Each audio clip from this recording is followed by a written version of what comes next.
Hey guys, Kevin Cage back with another daily cryptocurrency update. Welcome to the channel. Like and subscribe if you like what you see, and let's get right into the information today. I have a few quick points I want to make, and then I'll be on to the next video. So right here, XRP_Stort, definite follow. He had his account banned previously and had to start a new account. Has great nuggets of information. I appreciate all he does, so be sure to definitely show him some support. So right here on Ripple's website, on Ripple Insights, according to Monica Long, written by Monica Long of Ripple, and the XRP model can be used within the repo to derivatives market. Just a couple of more use cases for XRP within the $1 trillion plus markets. And as we can see here, an actual screenshot on the website, I'm going to read this verbatim. Beyond payments, this same model of using Ripple and XRP can free billions of dollars currently trapped in collateral accounts or absorbed as costs in any other financial market from repo to derivatives. Now, a lot of people are very upset with the post-swell and pre-swell dump, per se. If you guys consider it that, I know we've been trapped in this price range between, 25 cents to 30 cents. And frankly, it's boring. Some people just want it to go lower so you can either buy more, or they just want the price to actually appreciate already after nearly 2 years. It does seem like a long time, and I totally get it. I share your sentiments. And at the same time, I just stick to the fundamentals. Now, if anything, swell did have a lot of great news. Maybe not in terms of price performance, but remember, we say time and time again, this is the long game. Focus on that. Focus on your investment. Allow the money to work for you long term, because when this does move, it will move. And that is my belief.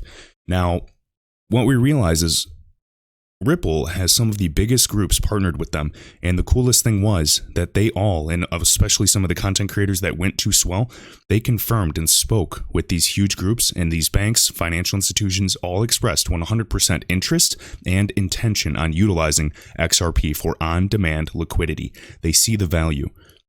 I can't get more bullish than that. So I just want to emphasize that. And as more and more people grow, the network effects allow XRP to be more liquid, saving them more and more money. All right, these spreads will become tighter, and as on-demand liquidity takes over and we control more and more of the market share of Swift, which, honestly is kind of inevitable at this point. It's my belief that whether Swift, merges with Ripple or they merge with R3 and just utilize the Corda settler for XRP, it doesn't matter. It's the same end for us. And keep in mind, as that happens, there's going to be more and more derivatives products built upon the XRP ledger with these stable coins. There's just so much going on, guys. It's really hard to keep track of all the good news.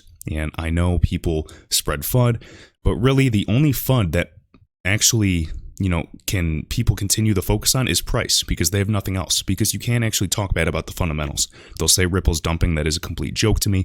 It's expanding the ecosystem. I'd rather have them selling XRP and getting them in the right hands before regulations are confirmed, rather than XLM Stellar just, literally burning half their supply. That's not even circulating. That is just a tactic to get attention. I'm not even sure why they really did that. All right, right here. So this is written by Alex Cobb. So the XRP Daily, and this is really cool. So Ripple confirms Uber, Airbnb, and Google visits. And this should be no surprise to you guys. I know that a lot of these groups have been even working with Interledger, ILP, Interledger Protocol. And, they all do payments, cross-border payments. They really need to focus on this, and they need a frictionless experience. All right, we can move data. Well, now we need to move value. So this should be no surprise. Obviously, this is very bullish. It's huge groups. But to be honest, I think that we're already working with much larger groups as well.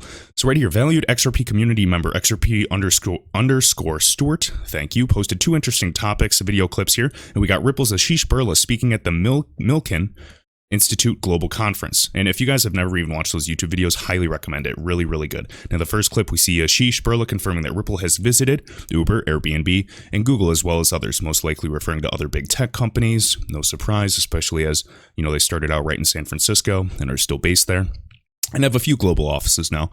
And this isn't the first time Ripple's name dropped them. As you can see in the screenshot from a Korea Ripple conference, we can see this below.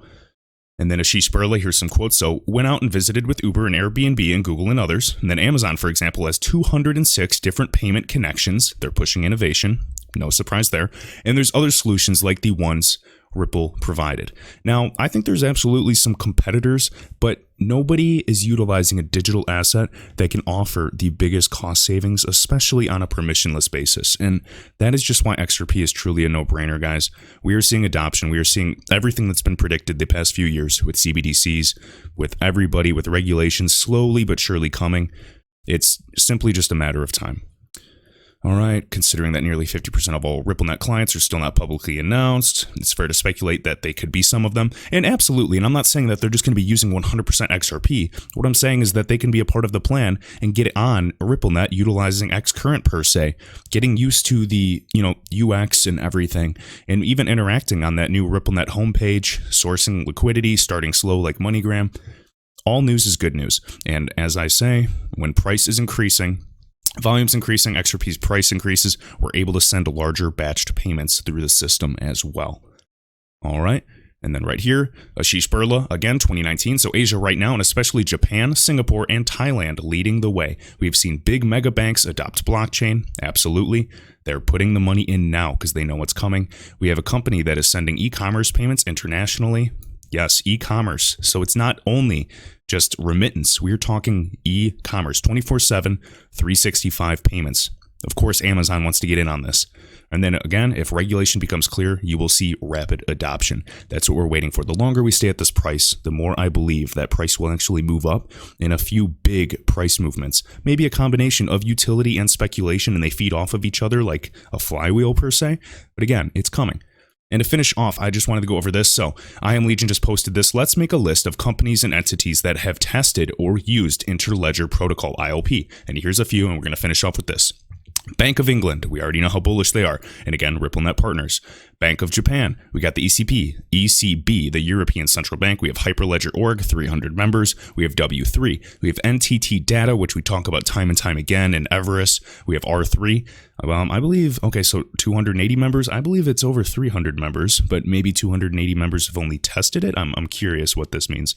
And again, keep them coming. Then we got Stort, again, contributing. So we got the SAMA, so it's Saudi Arabia Monetary Authority, Bank of Canada, and again, we know the news recently with the Royal Bank of Canada, one of the biggest banks in Canada, and then Bank of Thailand, Monetary Authority of Singapore, Hong Kong Monetary Authority, and we saw that gentleman, what was he, the executive, literally sitting side by side with Ripple's Brad Garlinghouse and Christine Lagarde, and keep them coming. So guys, these are big names. You just have to realize that the world governments, the top 50 world governments and central banks are not just working with Ripple as a tech company to, simply learn and consult. They're looking to adopt their technology. Governments do not create, they adopt. They license technology. So keep that in mind, guys. I've never been more bullish with XRP the long term. Whatever it does short term, it's anybody's best guess. But I mean, I'd assume we'd break out of this channel shortly. Whether we go down or up, nobody knows. And if they do say, we can only gather as much data as possible and make an educated guess. You can follow TA, you can follow psychoanalysis, you can follow the fundamentals. But remember, this is a nascent marketplace and we are waiting for utility. Thanks again, guys, and I'll see you in the next video.